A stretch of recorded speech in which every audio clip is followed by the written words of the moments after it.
It's really a pleasure to be here today, and I just want to extend a quick thanks to Doug Cowan and Joe Antonio and Lem for inviting me here to speak today at this lineup. The lineup's incredible, so I'm happy to be batting off first and hopefully get everything started the right way. I'm going to talk a little bit today about chronobiological eating, and particularly the time of day that will be right before you go to sleep. There is some growing interest in this area. In particular, the media's caught a hold of this quite rapidly, and if you were to do a quick search, you'd get many things popping up from all types of sources telling you what to eat, what not to eat, when to stop eating, etc. When I was first looking into this topic, a quick Google search in less than a quarter second led to 14.6 million hits on this topic. So it's no wonder folks are confused about this time of day. But then again, some people have it right, and it's a matter of explaining some of the science behind exactly why we choose to eat certain foods at night before sleep. The common theory would have that eating at night would lower growth hormone and potentially raise our insulin levels, which could be problematic, especially for certain populations. Also, sleep quality could be affected by what you eat at night. You probably have experienced that yourselves, what you eat and how you sleep that night and what kind of dreams you might have. Other things like indigestion, heartburn, when to stop eating, metabolism slowing at night, all these things pop up quite readily when you're searching this. Traditionally, timing of nutrient intake is right around before exercise, of course, during exercise, and then of course immediately after exercise. So these are obviously our traditional routes. However, there is some research to document, well, maybe we should delay feeding. This particular study was by Benton's group in 2007, and it simply was looking at overweight middle-aged females, and after a bout of exercise, they were measuring RER. And you can see from this dotted top line that if they took a protein supplement immediately after exercise, their RER tended to rise a little bit, and it was significant. And it led the authors to conclude that delaying protein intake after exercise may be beneficial for overweight, middle-aged women to maximize fat utilization. So, because we know that, and I'm not saying that I believe that 100%, but I want to point that out, that research exists to show maybe we should delay a little bit. I also want to take a quick second. Paul Cribb's talk tomorrow will be excellent with all types of nutrient timing from the traditional types I'm imagining. Okay, so does this open a new window of opportunity for us? We have a large window while we're sleeping that could be used for recovery, maximizing muscle protein synthesis perhaps, and maybe even increasing performance if we do this for an extended length of time. And so these new timing considerations for us for today will be before sleep and overnight. And it's really neat because just this year, a lot of research, the newest research is coming out and indicating very particular designs for, yeah, maybe we should be eating at night before sleep. And I'm going to take you through that, and then again, what some of my lab has gotten into over the past year. All right, so who cares about this? And I think just from the introduction, you might say, oh, maybe everybody cares. So we have our overweight and obese populations. We also have our athletic populations. Maybe it is that a nutrient stream all the time would be useful for us, rather than just our 3 meals a day, or our 2 meals a day, or our 6 meals a day, depending on your theory and thoughts behind nutrient timing. But if we have a constant flow of nutrients, it's quite possible that we would have some benefits in the long term, particularly overnight while we're not doing anything else. Maybe we can be having a nice physiological response rather than nothing, or a detrimental response. And so it's my thought that this chronobiological eating might be another piece of the puzzle that would put performance, or optimal performance, on the map for us. So we have some issues up here like food choice, time of day, activity level, macronutrient choice, frequency of meals, of course goals playing a major role in all this. And if we can put this puzzle together with all these different aspects, then quite possibly we could perform more optimally, have better body composition, or just be healthier individuals. So just recently, this nice review was out. A French group came and did a nice review on chronobiological eating. Now, it's quite complicated. The review is actually pretty nice, but it gets into different variations in what might change how we eat and how we end up burning some fats as fuel, burning carbs as fuels, depending on light entrainable oscillators and food entrainable oscillators with the suprachiasmatic nucleus in the brain. And while that's very, very important, it's a little bit beyond the scope of this talk, so I'm really just going to focus on the research that has shown you guys something and maybe make some conclusions at the end. Anyway, this review was very nice, and it put together a nice outline for exactly what time of day may do to our overall energy expenditure and energy demand. A couple of things to point out here. Chronobiology is defined as the time-dependent variations in biological functions. Okay, and then chronobiological eating would then be the time of day variations in food intake. And we know from this that you can see time of day, meal frequency, and regularity may play a major role. The debate of 3 versus 6 meals is still ongoing, and the ISSN has put out their own statements for exactly what they believe would be important or not important for frequency of meal timing. And regularity is another issue, and it comes about, well, okay, despite if it's 3 or 6 meals or whatever other choice, if you eat at a regular time interval, is that important? And it turns out that it probably is. And the last one would be time of day eating, and that's where we're going to focus some of our talk. However, circadian variations exist for almost every biological function. So you can see digestion and absorption affected by circadian variations. Diet-induced thermogenesis, circadian variations play a role, as well as energy storage and energy expenditure. So quite a few things are dependent upon the time of day, and particularly hormone fluctuations that may be occurring because of that. So if we're to break down chronobiological eating to a pretty simplistic manner, there's a few things to pay attention to. We've got hormone status, light-dark cycle, and sleep, all influencing chronobiological eating, what we eat, when we eat, and how we handle that fuel. Now that's like I was saying with the suprachiasmatic nucleus and how we can entrain certain signals in the brain to function. However, like I said, we're going to try to focus on this side over here, which is regularity, frequency, and time of day. And particularly because ISSN does have their own statement on this, we're going to take it even further and do the nature of this. I thought 50 minutes would be forever, but it turns out that you can't get much done in that amount of time. So time of day is where we're going to focus this entire talk today. All right, so if we think about a typical person who might be sitting at home at night, and this is probably what you might see, but if we can get those food choices to be appropriate, it's quite possible that time of day and the macronutrient choice could have some beneficial effects. And so we were hypothesizing, looking through the literature and checking it all out. Well, maybe we could change performance with doing this over an extended period of time. Maybe we would change muscle protein synthesis, or decrease body mass, or increase metabolism, or change body fat percentage over time. It's quite possible that these things might exist. So we wanted to look in a little bit further and see what was going on. And the first review that I could make any sense of was from 1989, and this was called Some Aspects of the Chronobiological of Nutrition, More Work is Needed on When to Eat. And I'm going to kind of jump way ahead here, and that's probably what you're going to leave with today is more work is needed on when to eat. However, we'll go through some of the details of what was shown in these studies. All right, so this particular program was looking at breakfast versus dinner. That was it. There was one meal a day. They either had it all as breakfast or they had it all as dinner, and that's it. And on the left side of this screen, so everything under these free choices on this side of the screen, that's all over 3 weeks. So they either had breakfast only for 3 weeks or dinner only for 3 weeks, which could be quite challenging.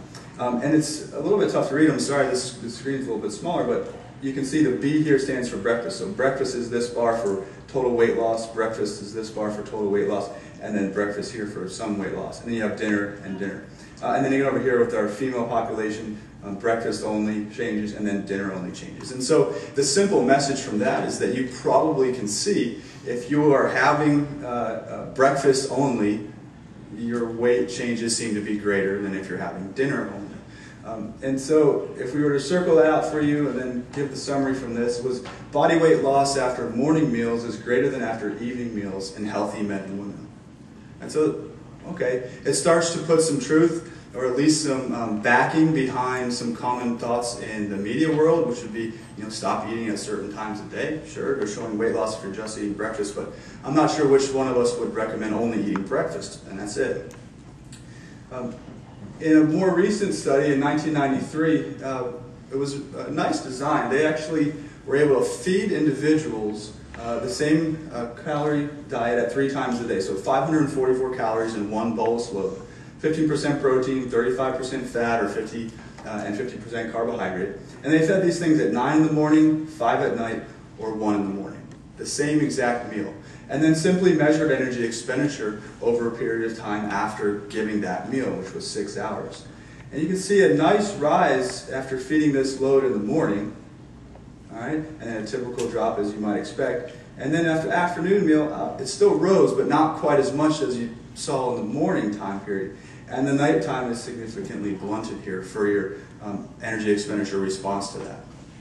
So it starts to paint a picture for us that maybe we should limit the foods that we're eating at the night, or at least pointing out that we handle them differently at different times of the day.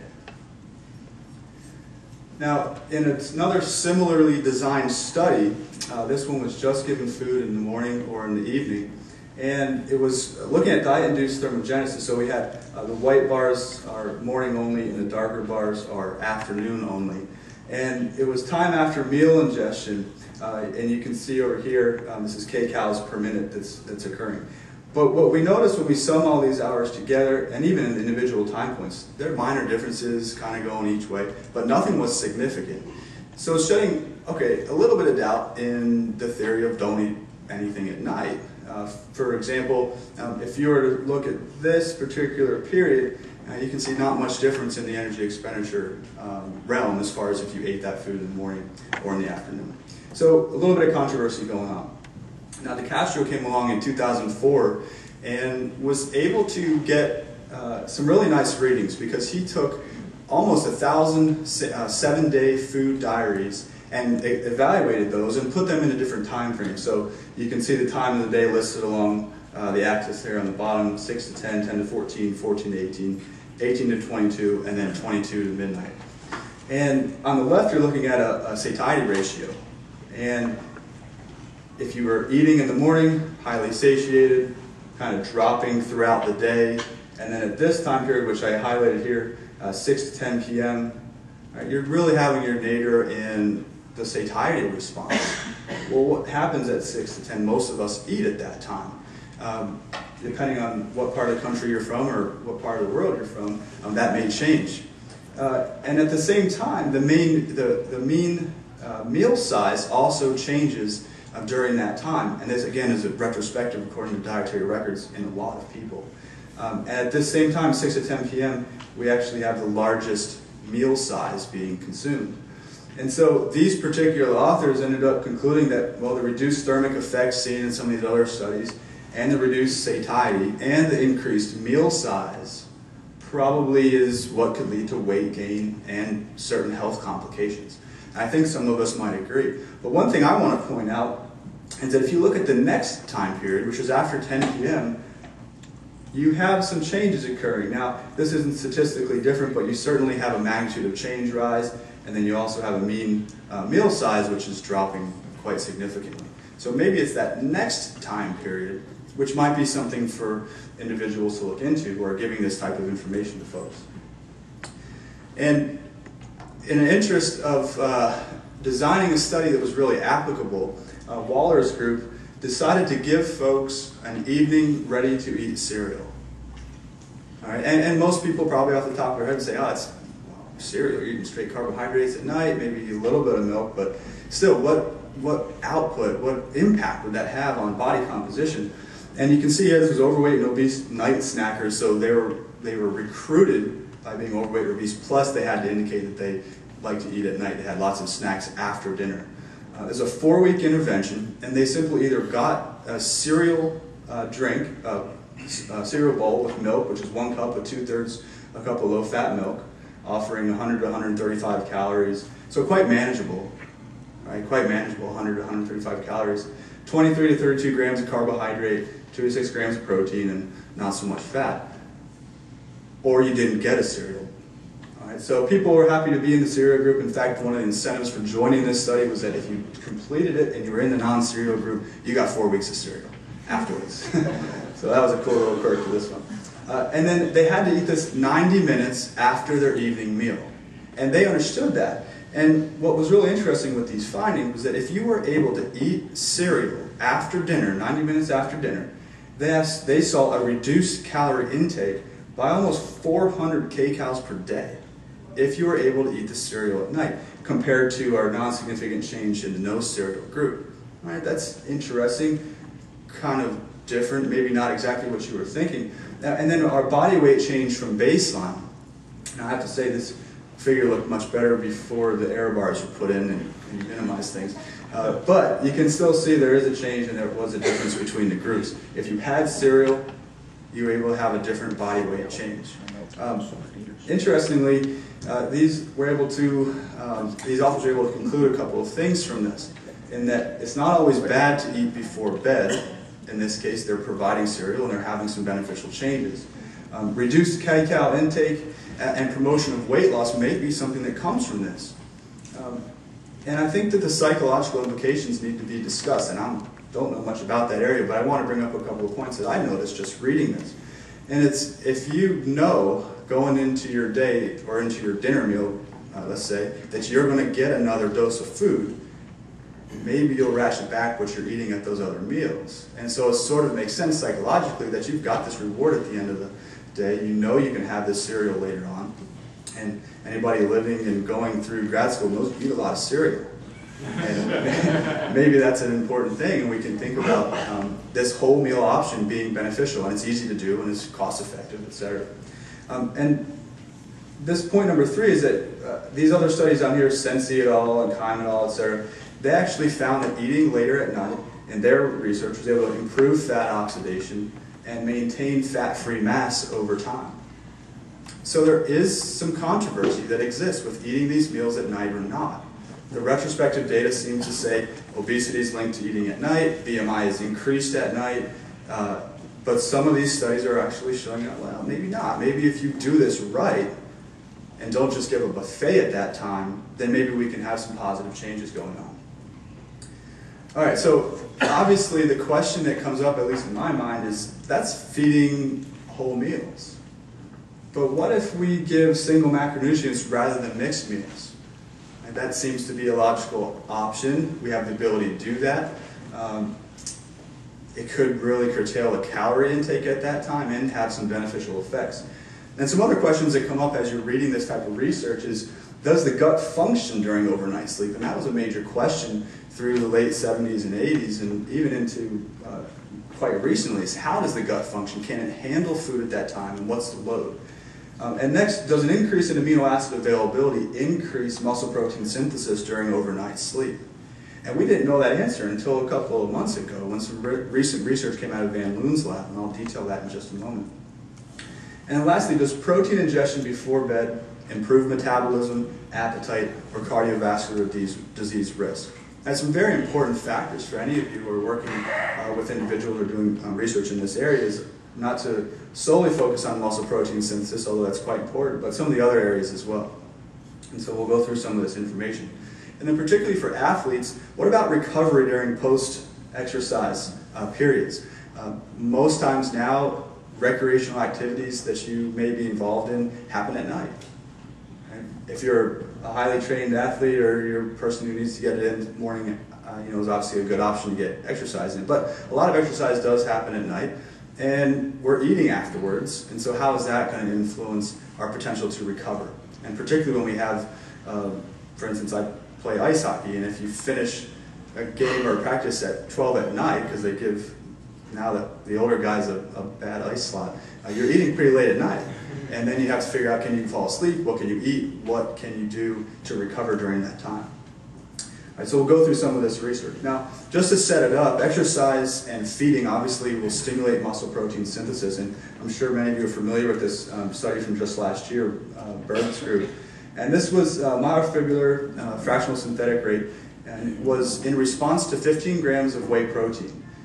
So they either came to the lab and had 15 grams of whey protein and were measuring the muscle protein synthesis response in the white bars, or they did a workout, which was equal to 90% of the 1RM to failure in repetitions, and then 24 hours they came to the lab and fed them protein.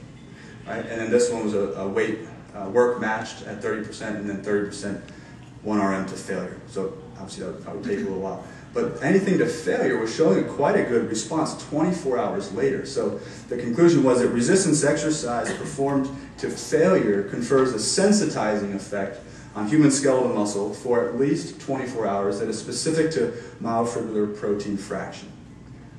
All right, so now we're thinking about, this is 24 hours later, they didn't measure anything overnight, but the next day they're still responding as a result of that exercise stimulus.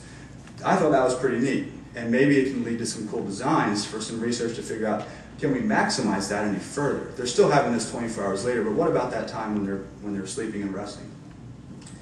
So Boleen, this is actually Van Loon's group, they've done a ton of this research, and I was able to speak with him at ACSM just a few weeks ago.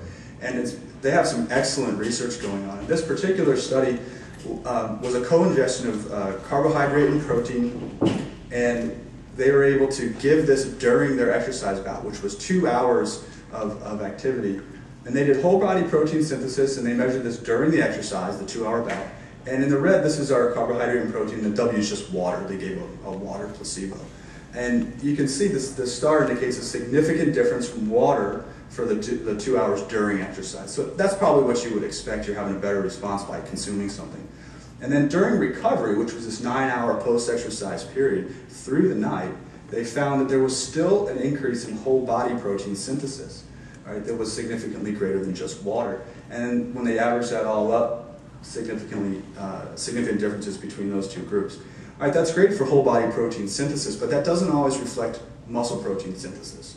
Right? You can have protein synthesis for gut repair or brain integrity, etc. But the muscle protein synthesis itself was a little bit of a different story. And on the bottom here, you're seeing that specifically. Okay, during exercise, yes, there was a much greater benefit from having carbohydrate and protein during that exercise.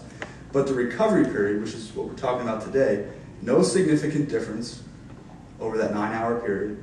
And when you average out that whole time, no significant difference over 11 hours from consuming that product. And so it brings up a few questions. They're giving a carbohydrate and protein drink, as we always recommend to folks, and it's working during the exercise bout, but not necessarily for recovery. And so Boleen and these guys in Van Loon's lab were thinking, well, maybe they don't have a high enough dose of amino acid before they go to sleep, because they didn't give them an extra dose. They did this during exercise, and they went to sleep afterwards and didn't give them an extra dose. So they designed another study, which I'll show you in a minute, to take care of that. They also thought that maybe they didn't maximize the insulin response with this, and so being able to maximize amino acid availability plus insulin response could produce a nice result for muscle protein synthesis, but nobody had looked at it. And another question is, what type of protein matters? This particular slide was given to me by a graduate student who just graduated, and he was big on talking about whey and casein. He loved it. And we probably hear all the time, casein at night before bed, casein at night before bed, slow release, right, as opposed to the whey protein, which is a faster absorption, digestion and absorption into the system. So we wanted to see, does that actually make any difference if you're having whey or casein when you're sleeping? Because a lot of people will be just hammering some cottage cheese, and I'm lucky I like it, but man, if you don't like the consistency of cottage cheese, you're in trouble, right? You're in trouble. Real briefly, you guys are probably aware of some of this research, but fractional synthetic rate in a response to exercise changes as a result of what post-exercise type of protein you were given. So here's a whey drink, a casein drink, or a soy drink, and they all have 10 grams of essential amino acids in each dose. So they were matching for essential amino acid dose in this study. And what was shown was, all right, if you're taking whey or soy, which they're calling the fast digesting proteins as opposed to casein, then yes, you're going to have this nice response to exercise, and it was significant in both of those groups compared to casein. But only the whey group was actually significantly different than both groups post-exercise. So whey protein is really good, and I'm sure everybody here would defend whey all the time. But overnight period, we weren't so sure what was happening. And in fact, I had some really nice discussions with Luke at that conference, and his work, which is quite invasive, is questioning if we process whey and casein differently while we sleep. And he hasn't designed this study yet, or hasn't published it yet, but he's going to be able to tell us exactly how quickly these amino acids get into the bloodstream during the nighttime, and is it different from other times of the day? And his contention is yes, they're processed differently at nighttime, and that whey and casein behave quite similarly. And it was really interesting because we had just found some data that was supporting that, and I'll show you in a second. But it brought some thoughts to my mind because forever thinking casein slow, whey fast. All right, so Van Loon's group, again, they started to think about the type of protein ingested, and they were able to get 40 grams of casein from this really neat method. They actually injected labeled phenylalanine into a Holstein cow, a ton of it.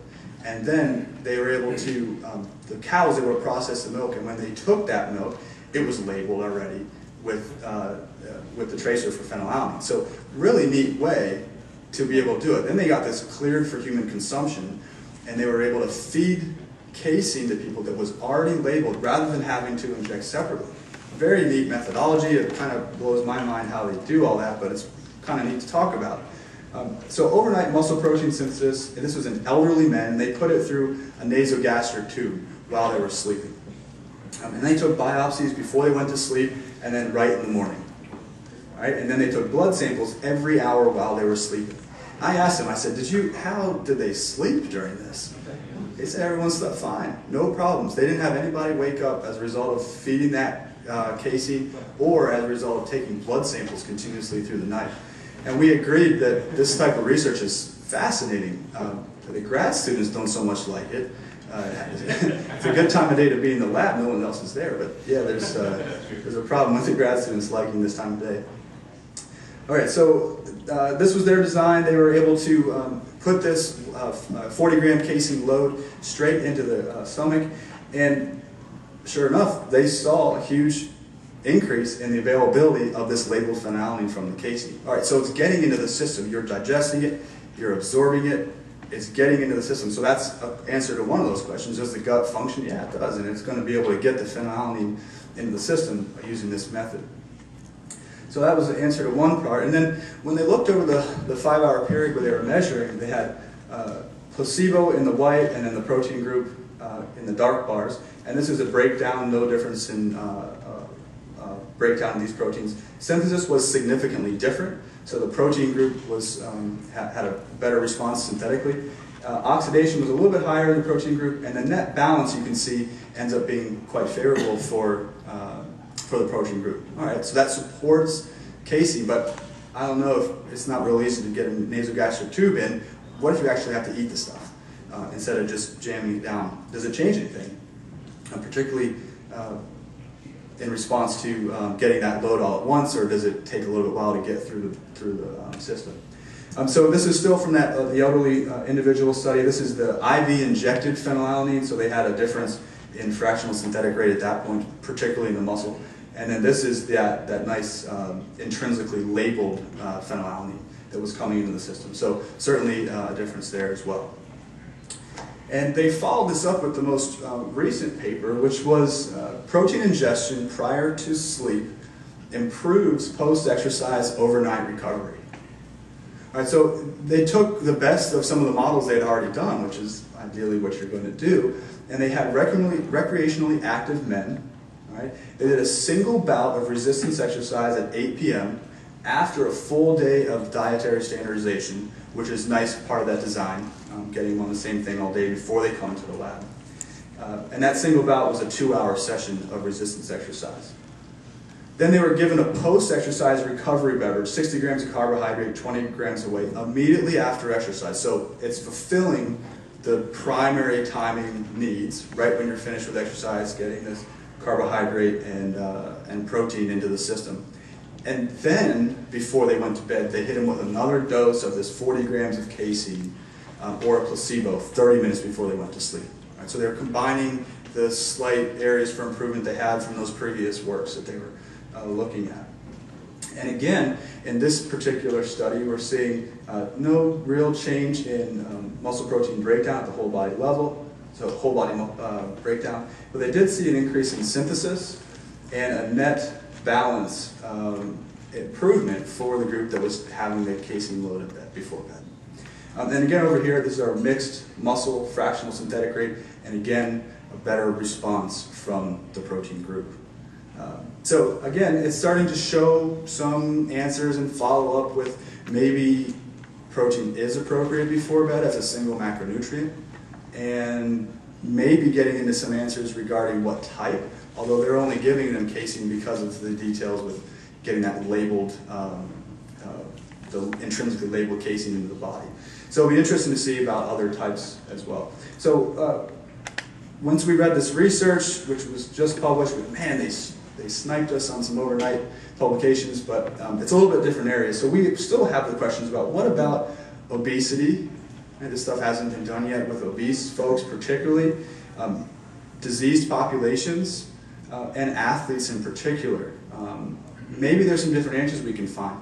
In addition, not just muscle protein synthesis, but metabolism, cardiovascular risk, hunger and satiety, all these things we could look at and provide some information in this area to the public.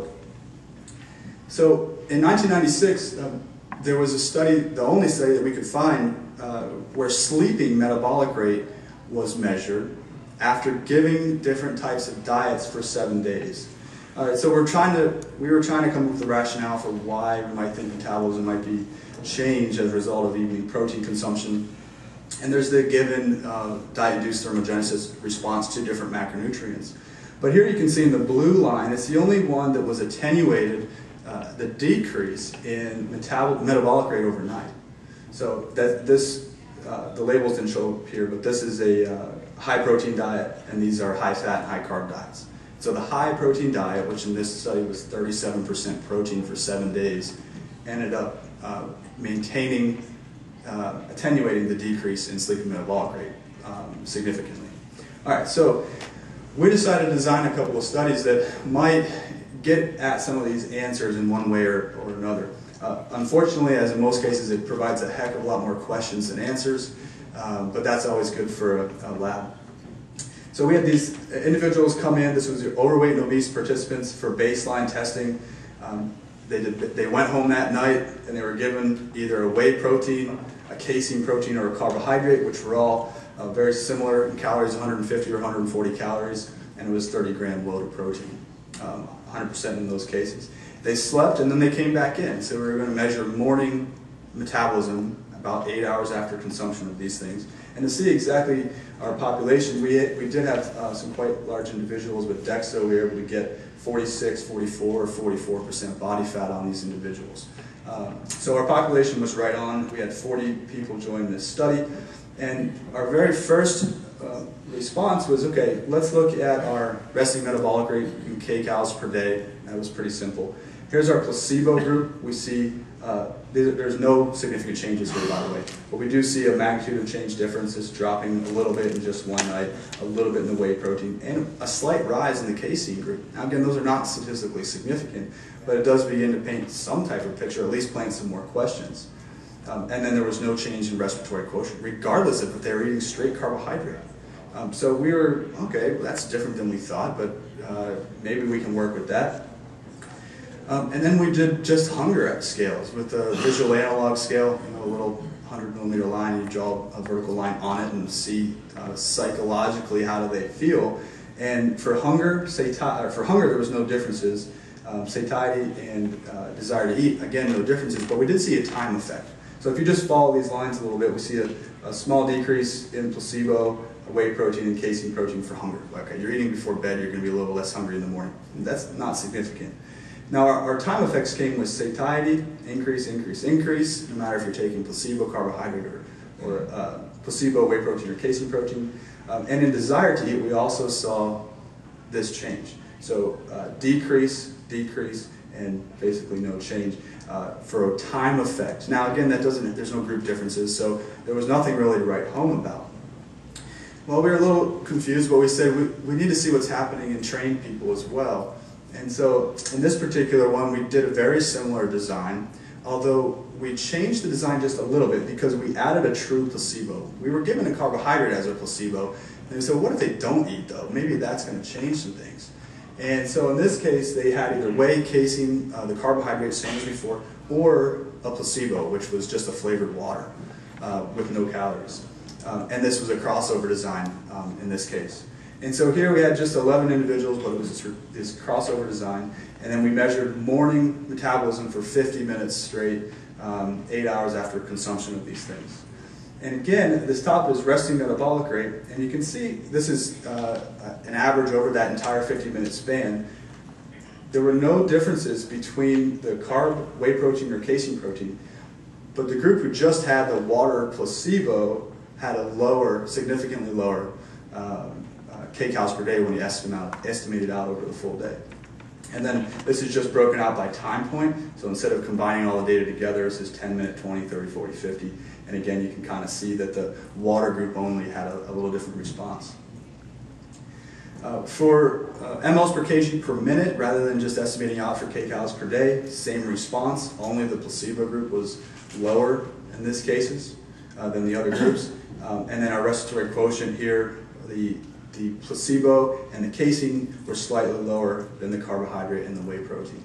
All right, so not much to write home about again, and we were a little bit surprised. We thought we might see something more dramatic.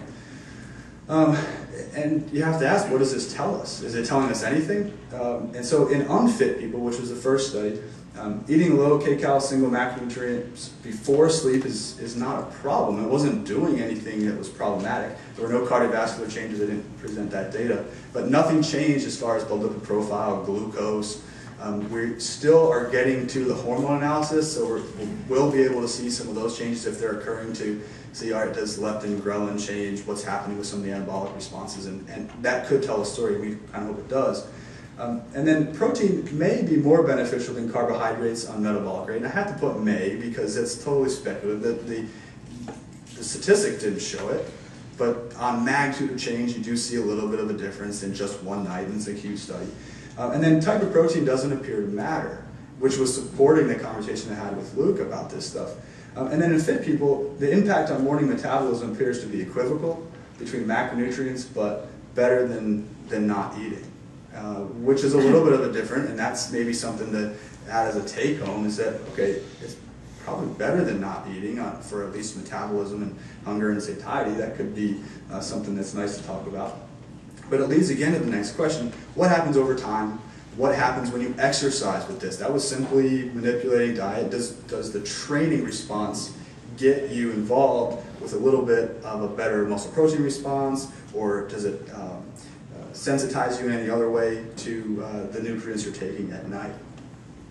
So we designed another study here, which was over 4 weeks this time, and we added resistance training on 2 days a week and high-intensity interval training 1 day a week. And we chose that design because we had published it before and we had success with it in a similar population for a different study. And then we simply gave them whey protein, casein protein, or a placebo before they went to bed every single night.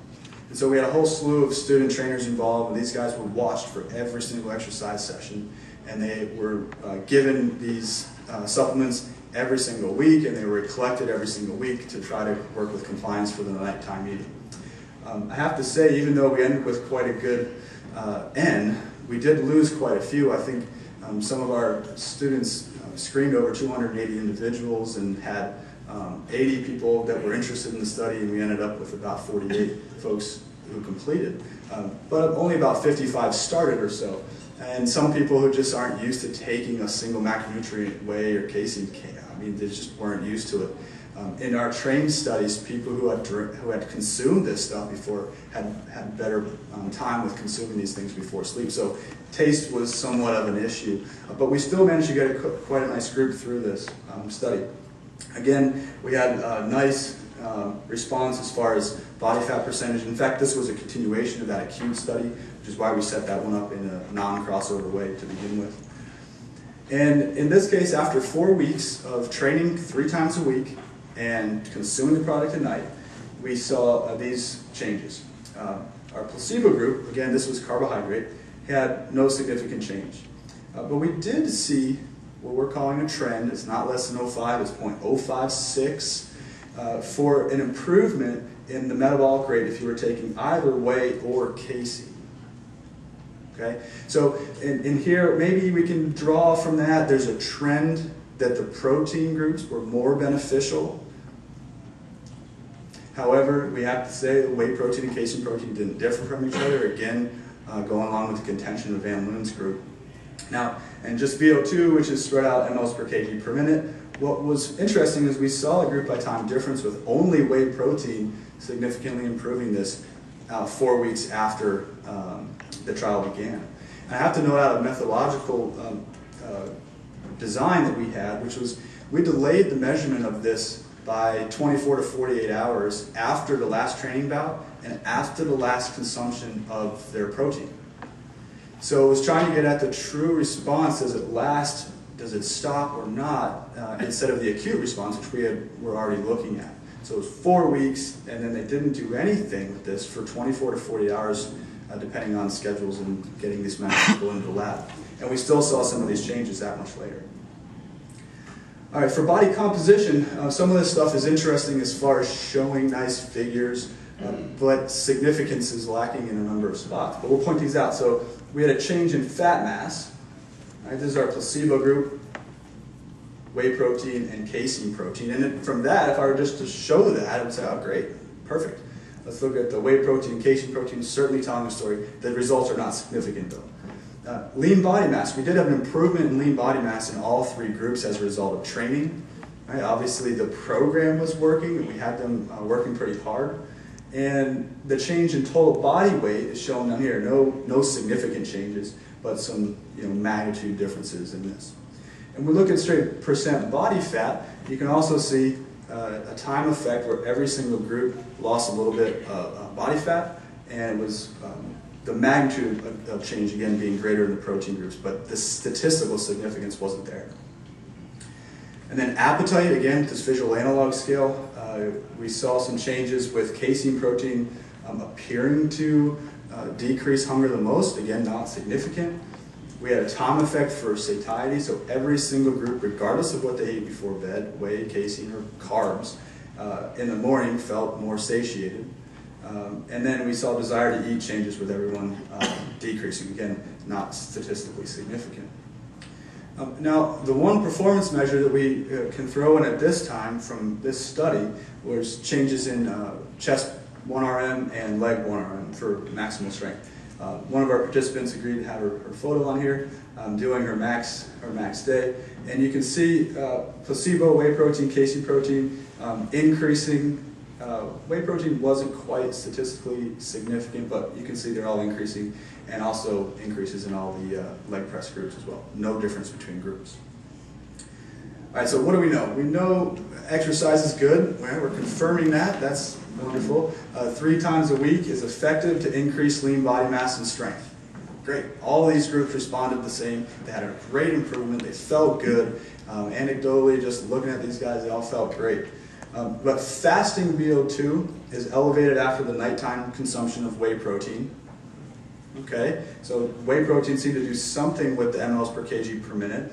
There's a trend for fasting resting metabolism to be elevated after the nighttime consumption of casein protein or whey protein for 4 weeks. Again, that's just a trend, but it looked nice on the figure. And when I first saw this, grad students putting this data out for me, and the scales changed, I'm like, holy cow, that's awesome. But when you put the scales in perspective, not a significant difference. And then nighttime eating increases morning satiety for 36 to 60 hours after that consumption, regardless of macronutrient choice. And so we get back to the original question, do we know what to eat before bed? After all that information. So the checkpoints for take-home messages would be protein taken prior to sleep is adequately digested and absorbed, improves net protein balance, and stimulates muscle protein synthesis from Van Loon's work. Protein may be better than carbohydrate or not eating for metabolism. Certainly appeared that way as far as movement of these, but it wasn't statistical. And the type of protein ingested before bed does not appear to be as important as most think. And that's a question that we intend to further pursue. And some considerations for this type of work is obviously the type of protein, but the training status of individuals I think really needs to be considered. Gender, in these studies we had both men and women. and we had a lot more women than men, so we're considering doing another evaluation of it, removing the women from the analysis and seeing again what we've got going on here. There was only a few men in these. Long-term anabolic and metabolic responses to this over more than just 4 weeks, and then hormone changes that are occurring as a result of this type of eating and training. Again, we have the blood for this, and we just were very fortunate enough to receive the funding to try to go ahead and analyze some of that. And then response after resistance exercise has been shown, at least in one study, but after aerobic exercise is warranted. And then more performance-oriented issues with this could be really beneficial for an athlete trying to recover and perform better over an extended season. Have to acknowledge a couple of great people who helped me to prepare this. First and foremost would be my doctoral student, Amber Kinsey. She was fantastic and ended up providing me with 100 slides to try to organize and get ready, so big thanks to Amber for that. Wyatt Eddy, who just defended some of this work for his master's thesis yesterday, have to thank him for providing some of these last-minute slide updates and just taking control of some of these studies. The others in the lab are listed. Our student trainers, we had a ton of trainers involved with this work. Some of my colleagues there up at FSU. From ISSN, Jose, Doug, and Lem, thank you so much for the opportunity to be here. And then some others, or input from Luke Van Loon was essential, as well as some grant funding from FSU, and then Gold's Gym Tallahassee allowing us to use their facilities for all this work. Okay, thank you.